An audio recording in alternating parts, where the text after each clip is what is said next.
Hello అండి, welcome back to my channel. ఈరోజు ఒక సూపర్ వీడియోతో మీ ముందుకు వచ్చాను. ఈ వీడియో చాలా మందికి యూస్ఫుల్ అయిద్దండి. ముఖ్యంగా మిడిల్ క్లాస్ వాళ్ళకి ఇంకా యూస్ఫుల్గా ఉంటుంది. ఇది నేను చెప్పబోయే టాపిక్ మిడిల్ క్లాస్ వాళ్ళు కాదు, రిచ్ కాదు, ఎవరైనా చేస్తూ ఉంటారు.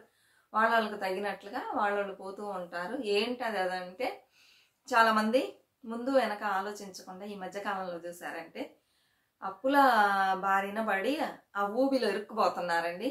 ఇంతకుముందు చూసారంటే ఇంత విచ్చలవిడిగా అప్పులు చేసేవాళ్ళు కాదు, పొదుపుగా ఉండేవాళ్ళు. వాళ్ళకు వచ్చే ఇన్కమ్కి తగినట్లుగా వాళ్ళ ఖర్చుల్ని పెట్టుకునేవాళ్ళు, పొదుపు చేసేవాళ్ళు అనమాట. ఇప్పుడు చూసారంటే ఇప్పుడున్న కాలంలో మనం ఏమనుకుంటాం, బాగా రిచ్గా కనిపించాలి, మంచి డ్రెస్ చేసుకోవాలి, మంచిగా దాని తగినట్లు నగలు వేసుకోవాలి అని చెప్పేసి మన లైఫ్ స్టైల్ని మార్చుకుంటున్నాం. ఇప్పుడు మనకు వచ్చే ఇన్కమ్ తక్కువగా ఉన్నప్పుడు వీటినన్నిటిని మనం ఎలా ఫాలో చేయగలం చెప్పండి? అప్పుడు మనం ఏం చేస్తామంటే అప్పులు చేయడానికి వెనకాడం అనమాట.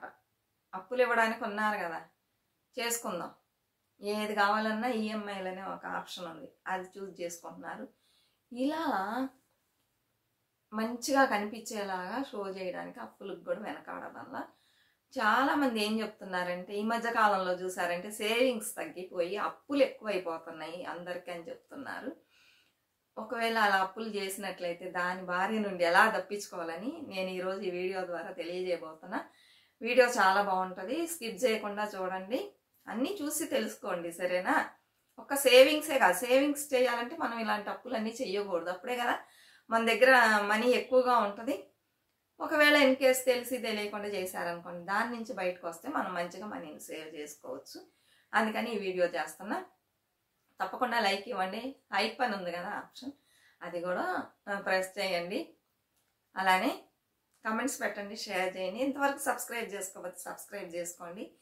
మంచిగా సపోర్ట్ చేస్తారని అనుకుంటున్నాను, సరేనా? సపోర్ట్ చేయండి. 3.5 yearsగా వీడియోస్ పెడుతున్నా, పెద్ద ఇంప్రూవ్మెంట్ ఏమీ లేదు, తక్కువ వ్యూసే కదా, కొంచెం సపోర్ట్ చేయండి, సరేనా? ఇప్పుడు వీడియో చూద్దాం, ఎలా అప్పులు చేస్తే బయటకు రావచ్చు. ఒక అతను ఉంటాడండి, అతను ఏం చేస్తాడంటే అతనికి వచ్చే శాలరీలో 60% పైనే అప్పులకి ఇస్తూ ఉంటాడు, అప్పులు కడుతూ ఉంటాడు. ఒక 30% అంతే ఉంటుంది అనమాట. అప్పుడు ఇంటికి ఫ్యామిలీని రన్ చేయడానికి అతనికి చాలా కష్టంగా ఉంటుంది. సరిగ్గా నిద్ర ఉండదు, అన్నం తిండు, ఏమి చేయలేకపోతాడు. వెళ్ళిన చోట జాబ్లో కూడా, ఆఫీస్లో కూడా పని సరిగ్గా చేయలేకపోతాడు. ఎప్పుడు ఏదో ఆలోచిస్తూ ఉంటాడు. ఇంటికి వచ్చి పడుకుంటే ఒకటే ఫోన్ కాల్స్ వస్తూ ఉంటాయి, ఇది గట్లా అది గట్లా, కట్టండి తొందరగా, అప్పులు తీర్చండి అని ఇలానే గొడవగా ఉంటుంది అనమాట. తన ప్రశాంతతను కోల్పోతాడు, ఏం చేయాలి తెలియక టెన్షన్ అవుతూ ఉంటాడు. ఇవన్నీ ఎందుకు వచ్చిందంటే ఇతను వచ్చి క్రెడిట్ కార్డుని యూజ్ చేస్తాడని చేసి కొంత అప్పు చేశాడు, బయట కొన్ని అప్పులు చేశాడు, ఈఎంఐలో కొన్ని సామాన్లు కొనుక్కున్నాడు. ఇవన్నీ ఆలోచించాలన్నమాట. మనకి ఎంత శాలరీ వస్తుంది, కట్టుకోవచ్చులే, ఏముందని చెప్పేసి గబగబా ఇవన్నీ చేస్తాడు. దీనివలన అప్పులు పాలవుతాడు. అప్పులు అంటే మరి 50 lakhs 70 lakhs అలా అన్నీ ఏమీ కాదు, ఒక 2,50,000 నుంచి 3 lakhs లోపలే ఉంటుంది అనమాట. అతనికి అది ఎక్కువ అనమాట. మన ఇన్కమ్ని బట్టే కదండి మన ఖర్చులైనా అప్పులైనా ఏదైనా ఉండాలి. అప్పు చేసే ముందు మనం తీర్చగలమా ఇంత అప్పుని, మనకి ఇది ఎక్కువైనా లేకపోతే తక్కువ తీర్చగలం అని ఒక్కసారి కూర్చొని ఆలోచించండి. మనకు మీరిన అప్పుల్ని మనం చేయకూడదండి. అప్పులు ఎప్పుడు చేయాలంటే మన వల్ల కాదు, ఎమర్జెన్సీ, ఇంకా ఏమి చేయలేము, అలాంటి పరిస్థితుల్లోనే అప్పు చేయాలి. ప్రతిదానికి అప్పులు చేయకూడదు అనమాట. ఇలా చేయడం వలన ఏమవుతుందంటే నిద్ర ఉండదు, ఆహారం ఉండదు, ఇలా బాధపడుతూ ఉంటాడు. ఇంకేమవుతుందంటే ఆ మంత్ 15 daysకి పైన మనీ లేకుండా పోయిద్ది. 15th వరకే అన్నీ అయిపోతాయి. ఆ తర్వాత ఎలా, ఇంకా 15 days ఉంది, నేనేం చేయాలి అని ఆలోచిస్తూ డబ్బులు వాళ్ళ ఆఫీస్లో ఒక అతని దగ్గరికి వెళ్ళి అడుగుతాడు. ఒక 10,000 కావాలి ఇవ్వండి అంటే అతను అంటాడు, ఇస్తాను, అసలు ఎందుకు, ఏమి ఈ మధ్య మీరు ఒకలాగా ఉన్నారు ఏంటి అని అడిగితే చెప్తాడనమాట. ఇలా నేను అప్పులు పాలైపోయానండి, నాకు వచ్చే శాలరీ చాలడంగా అన్ని అప్పులు కట్టడానికి అవుతుంది, ఈ మంత్ కూడా చాలా ఇబ్బందిగా ఉంది, అందుకే 10,000 కావాలి ఈ మంత్ని పూర్తి చేయడానికి అని అడగగానే నేను ఇస్తాను, మీరు తప్పుగా అనుకోకండి, నేను ఒక విషయం చెప్తా, ఇలా చేస్తూ ఉంటే ఎలా ఇంకా మీకు అప్పులు పెరుగుతూ ఉంటుంది. ఇప్పుడు నా దగ్గర నేను ఇంట్రెస్ట్ తీసుకొని ఇంకొకరి దగ్గర తీసుకుంటే ఈ 10,000కి మంచిగా ఇంట్రెస్ట్ వేస్తారు. ఎక్కడి నుంచి కడతారు? ఇలా పేరుకుపోతూ పైకి పైకి పెరిగిపోతూ ఉంటుంది అప్పులు. తీర్చలేరు. దయచేసి ఈ ఊబిలో ఇరుక్కుపోకండి. మీరు మంచిగా ప్లాన్ చేసుకొని ఒక్కొక్కళ్ళగా ఇవ్వటం స్టార్ట్ చేయండి. దీని వచ్చి స్నోబాల్ మెథడ్ అంటారండి. ఈ అప్పులు తీర్చే పద్ధతిని 2 మెథడ్లు ఉన్నాయి. అవలాంచ్ అని ఒకటి, స్నోబాల్ మెథడ్ అని ఒకటి ఉంది. దీన్ని స్నోబాల్ మెథడ్ ఇప్పుడు నేను మీకు చెప్తున్నా.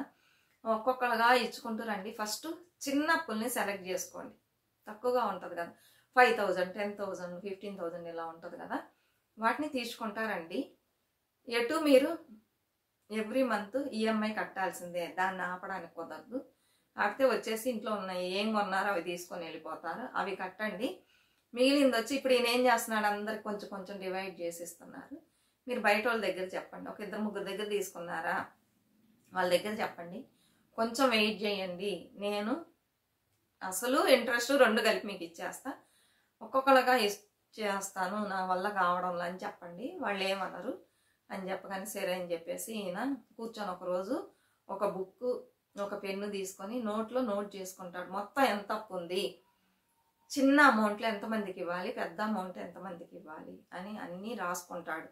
మొత్తం ఎంత అని, అదే 2.5 lakhs 3 lakhs లోపలే ఉంటుంది.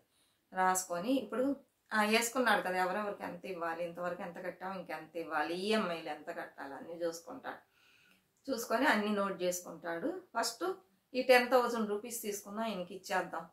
ఇప్పుడు మనకి శాలరీ జాలడంలా, అందుకని మనం ఏం చేద్దామంటే పార్ట్ టైం జాబ్ చేద్దామని చెప్పేసి ఇతను కన్స్ట్రక్షన్ ఫీల్డ్లో ఉండడం వల్ల డిజైన్స్ అవన్నీ వేస్తాడని మంచిగా సిస్టమ్ ఉంది ఇంట్లో. మనం ఆఫీస్ నుంచి రాగానే ఒక 3 hours వర్క్ చేద్దాం, ఈ డిజైన్స్ అన్నీ ఇస్తే కనుక మనకి మంచి అమౌంట్ thousandsలో అలా దొరికిద్ది.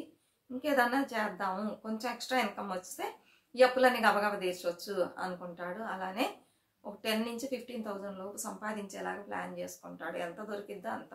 డిజైన్స్ అంటే ప్రతిరోజు దొరక్కపోవచ్చు కదండి, అందుకని ప్లాన్ చేసుకొని ఎక్స్ట్రా టైము వర్క్ చేయడానికి ఇంట్లో కూర్చొని స్టార్ట్ చేస్తాడు అనమాట. ఇప్పుడు ఏం చేస్తాడు, అందరి దగ్గర చెప్పేశాడు కదా, ఈఎంఐ మాత్రం రెగ్యులర్గా కడుతూ వస్తున్నాడు. ఒక 2-3 చిన్న వస్తువులే తీసుకున్నాడు, పెద్ద అమౌంట్ కాదు, వాటికి తక్కువ ఈఎంఐయే కదా, అది కట్టేద్దాం అని చెప్పేసి ఈయనకి 10,000 ఇచ్చేశాడు. ఇప్పుడు ఎక్స్ట్రా ఇన్కమ్ వేరే వస్తుంది కదా, కొంచెం జాగ్రత్తగా ఫ్యామిలీ రన్ చేద్దాం అనుకొని ఇంకేం చేస్తాడు, 2 నెలలు దాచిపెట్టి ఒకళ్ళకి 5,000 10,000 అంటే ఒకే నెలలో ఇచ్చేస్తున్నాడు. లేదు కొంచెం పెద్ద అమౌంట్ అంటే ఇప్పుడు 15,000 20,000 అంటే ఒకే మంత్లోనే ఇచ్చేస్తున్నాడు. ఇలా ఒక్కొక్కరికి ఇచ్చుకుంటూ ఇంట్రెస్ట్ వడ్డీ. ఇప్పుడు ఒకళ్ళ దగ్గర 50,000 తీసుకున్నాడు అనుకోండి, ఒకే నెలలో ఇవ్వలేడు, ఒక 2 నెలలు ప్లాన్ చేసుకొని. ఎందుకంటే ఇటు ఈఎంఐలు కట్టాలి, క్రెడిట్ కార్డు యూజ్ చేసుకున్నాడు. ఎవరైనా సరే దయచేసి క్రెడిట్ కార్డుని యూజ్ చేసి అప్పులు చేయకండి. మనకి ఎప్పుడైనా అప్పులు చేసేటప్పుడు చాలా బాగుంటుందండి, తీర్చేటప్పుడు చాలా కష్టంగా ఉంటుంది. అందుకని ఇలాంటి వాటికి అస్సలు పోకండి, పోయారంటే ఇబ్బందులు పాలవుతాం. అందుకని చెప్తున్నా, చిన్న అమౌంట్ కాబట్టి గబగబా తీర్చవచ్చు. ఇదే పెద్ద అమౌంట్ అనుకోండి, ఎలా తీరుస్తారు చెప్పండి, చాలామంది ఒప్పుకోరు. అందుకని ఇలా చిన్న చిన్నగా తీరుస్తూ వస్తాడు. ఈఎంఐలు ఉంటాయి కదా, అవి కూడా తీరిపోతాయి. లాస్ట్లో కొంచెం ఉంటే అది కట్టేస్తాడు. ఇప్పుడు అన్ని అప్పుల్ని కంప్లీట్ చేశాడు, 1 yearలో కంప్లీట్ చేసేసాడు. ఇన్ని రోజులు అలా తెలియకుండా ఇంట్రెస్ట్లు కడుతూ అది చేస్తూ ఇది చేస్తూ సరిగ్గా కట్టక ఇలా చేస్తాడు. ఇప్పుడు అతను కొంచెం ప్లాన్ ఇచ్చాడు కదా, ఇలా చేసుకోండి, చిన్న అప్పుల నుంచి పెద్ద అప్పులకి వెళ్ళండి అని. అలానే చేయడం వలన తొందరగా 1 year లోపలే ముగిసిపోయిందనమాట. ఇప్పుడు అనుకుంటాడు, ఇక జీవితంలో నేను ఈ అప్పులు చేయడం అనేది నా లైఫ్లోనే లేదు, చెయ్యను అని చెప్పి గట్టిగా అనుకుంటాడు. అనుకొని ఏం చేస్తాడంటే, ఇక మీట ఏమన్నా కొనుక్కోవాలనుకున్నా కూడా మనం పెద్ద వస్తువు అనుకోండి 2-3 నెలలు పోగేసుకొని కొనుక్కుందాం దాచిపెట్టుకొని. చిన్న వస్తువులు అనుకోండి ఒకే నెల కట్టేసి తెచ్చుకుందాం. అంతేగాని ఈఎంఐలు వాళ్ళ దగ్గర చేయి చాపడం, వీళ్ళ దగ్గర చేయి చాపడం, తీసుకోవటం, దానికి నిద్ర లేకుండా సరిగ్గా తినకుండా బాధపడటం, ఇంట్లో వాళ్ళకి డబ్బు చాలకుండా చేయడం, ఇవన్నీ చేయకూడదు. అసలు అప్పులే చేయకూడదు.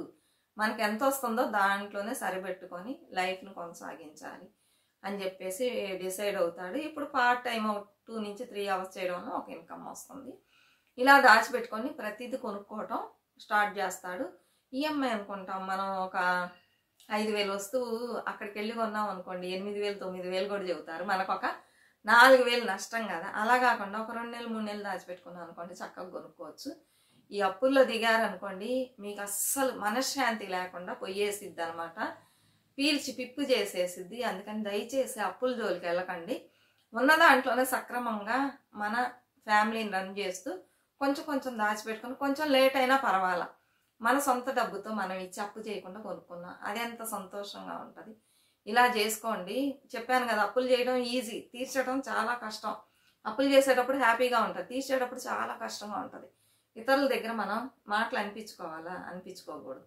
అప్పుడు మనం ఏం చేయాలంటే చక్కగా ప్లాన్ చేసుకొని డబ్బును దాచిపెట్టుకోండి. మనకు వచ్చే దాంట్లోనే మన ఖర్చులు అనేవి ఉండాలండి. చాలామంది మనకి ఎంత వస్తుంది అది ఆలోచించరు, ఈజీగా అప్పులు చేస్తూ ఉంటారు. ఇచ్చేవాళ్ళు ఉన్నారని వాళ్ళు ఎందుకు ఇస్తారంటే వాళ్ళు అదొక బిజినెస్గా చేస్తున్నారు. ఇలా ఇవ్వడం వల్ల ఎవ్రీ మంత్ వాళ్ళకి ఇంట్రెస్ట్ రూపాన ఒక అమౌంట్ వచ్చి చేరిద్ది, అందుకని వాళ్ళు బిజినెస్ చేస్తున్నారు. ఇలాంటి వాటిలో ఇరుక్కుపోకుండా జాగ్రత్తగా ఫ్యామిలీని రన్ చేయటం నేర్చుకోండి. సంతోషాన్ని కోల్పోకండి.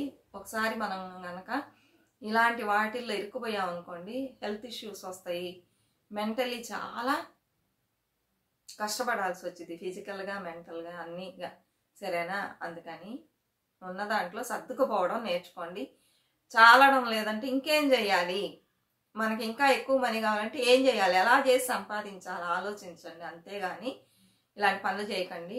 ఇదే ఈరోజు వీడియో. ఎప్పుడూ ఒకేలాగా కాకుండా ఇలాంటి వీడియోలు కూడా చాలా మందికి యూస్ఫుల్గా ఉంటుందండి. ఇప్పుడు దీనివల్ల మీకు ఒక ఐడియా వచ్చి ఉంటుంది, ఎవరన్నా అప్పులు చేస్తుంటే కనుక ఇలా తీర్చుకుంటే తొందరగా తీరిపోయిద్దా అని. అలా ఇదిగా ఉంటే కనుక ఇన్కమ్ జాగకపోతే ఇంట్లో లేడీస్ కూడా ఏదన్నా చేసి తొందరగా ఫస్ట్ అప్పుల్ని తీర్చుకోండి. లేదు మేము సేవింగ్స్ చేస్తాం, ఎలా సేవింగ్స్ చేస్తారు? సేవింగ్స్ చేయడానికి ఎక్కడ మనీ ఉంది చెప్పండి? చెయ్యలేము. అలా అప్పుల్ని ఆపేసి మీరు సేవింగ్స్ చేశారనుకోండి ఇంకా ఇంట్రెస్ట్ పెరిగిపోయి ఇంకా అప్పులు పెరిగిపోతాయి. అలా కాదు, సేవింగ్స్ చేయాలనుకున్న వాళ్ళు ఫస్ట్ ఉన్న అప్పులన్నీ గబగబా తీర్చేయండి. అంతవరకు సేవింగ్స్ చేయకండి, అప్పులు తీర్చేసేయండి. తీర్చేస్తే ఈ అప్పులన్నీ ఇప్పుడు తీర్చారు కదా, ఇవన్నీ మీకు సేవింగ్సే. 1 మంత్కి ఎంత మనీ మిగిలిద్ది కదా, అప్పుడు మనం గబగబా ఎక్కువగా సేవింగ్స్ చేయొచ్చు. ఫస్ట్ ఇది తెలుసుకోండి. అందుకని అప్పులు చేయకండి. మరొక మంచి వీడియోతో మళ్ళీ కలుద్దాం. అంతవరకు బాయ్ ఫ్రెండ్స్.